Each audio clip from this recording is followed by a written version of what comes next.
मेरा मशवरा आप सबको यही होगा कि जब भी आपको दर्द वगैरह की कोई दवाई लेनी हो, तो उसके लिए आप डॉक्टर के मशवरे के साथ और एतदाल में उस चीज़ को इस्तेमाल करें।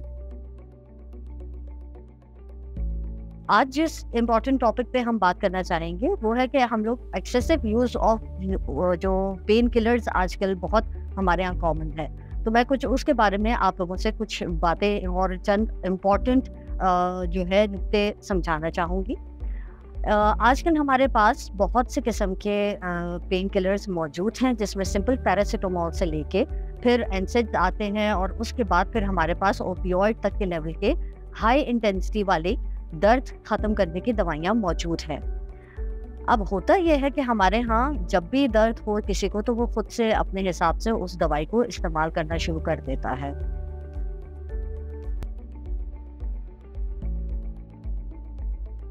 आजकल के मुआशरे में जो हमारे पास काफ़ी किस्म के अमराज बढ़ के आ रहे हैं, उसमें सबसे एक वजह ये भी है कि हम बिला वजह और बगैर टाइमिंग सेट किए ये दवाइयाँ लेना शुरू कर देते हैं।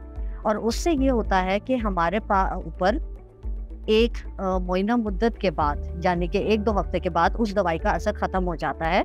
और कुछ दवाइयाँ तो हमारे दर्द की दवाइयों में हाई लेवल वाली ऐसी हैं कि जिनकी हमें आदत भी हो सकती है। अब मैं आपको ये बताना चाहूँगी कि जब हम एक्सेसिव यूज़ यानी कि ज़्यादती के साथ इन दर्द की गोलियों को इस्तेमाल करना शुरू कर देता है, तो हमारा जिस्म हमें एक प्रोटेक्टिव अलार्म ज़रूर देता है। और उसके कुछ अलामात हैं जिसके अंदर हमारे जो है खुश्क होना, जिस्म का एकदम ठंडा पड़ जाना, हमारे दिल की धड़कन कम हो जाना, सांस आहिस्ता-आहिस्ता चलना और कभी-कभार हमारी याददाश्त में भी मसले मसाइल आते हैं। और अगर बीमारियों की या इस दवाइयों के एक्सेसिव यूज़ के असरात हम लोग बताना आपको चाहें, तो सबसे पहला असर उसका जो है हमारा गलत असर और नुकसानदेह असर उसका हमारे पेट के ऊपर पड़ता है। हमारे मैदे में तेज़ाबियत से लेके अल्सर और उसके बाद उसमें मैदे में सुराख हो जाना और खून बहने की शिकायत और अलामात हमारे सामने ज़ाहिर होना शुरू हो जाती हैं। और उससे ज़्यादा जब हम इसको यूज़ करेंगे तो आहिस्ता-आहिस्ता हमारे गुर्दे और दिल पर भी इसके असरात आते हैं और आखिर में फिर हमारे दिमाग पे भी इसके असरात आना शुरू हो जाते हैं और हम चीज़ें भूलना शुरू कर देते हैं।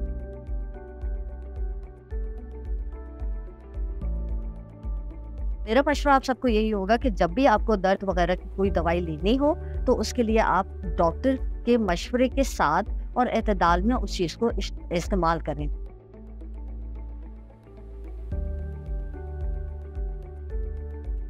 एक अलग से ये भी मशवरा देना चाहूँगी कि अगर आप ये समझते हैं कि सिर्फ दर्द की गोलियों से ही दर्द को हम कंट्रोल कर सकते हैं, तो ऐसा मुमकिन नहीं है। इसके साथ हमारे पास दूसरे तरीके भी बहुत से हैं, जिसमें सबसे जो आसान तरीका आजकल हर घर में आराम से इस्तेमाल हो सकता है, वो ये है कि हम ठंडा और गर्म टिकोर, मसाज या पानी के अंदर, जैसे पैर में फॉर एग्जांपल हमारे दर्द हो रहा है, तो हम उसको ठंडे और गर्म पानी में रख के दर्द की शिद्दत को कम कर सकते हैं। उसके बाद हमारे पास योगा, थोड़ी बहुत एक्सरसाइज और कुछ तेल मसाज जैतून के तेल से जैसे तो हल्का फुल्का मसाज कर लेना, इससे भी हम दर्द की शिद्दत को थोड़ा सा कंट्रोल में ला सकते हैं। और अगर ये इन चीज़ों से ना हो रहा हो, तो फिर हमारे पास कुछ इन्वेजिव तरीके हैं, जिसमें फिर हमारे पास नंबर 1 पे फिजियोथेरेपी आती है। फिर हमारे पास क्यूरोटैप्टर के जो है प्रोसेस है और कुछ नीडल के ज़रिए जो है इलाज किया जाता है दर्द को कम करने का, और नर्व्स ब्लॉक की जाती हैं। तो इस तरह की भी कुछ जो है ऐसे इलाज है जो कि हम दवाइयों के एक्सेसिव इस्तेमाल को कम करने में मददगार साबित हो सकते हैं।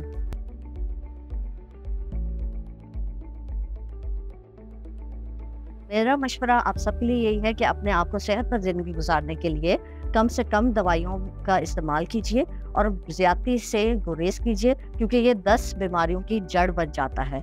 शुक्रिया।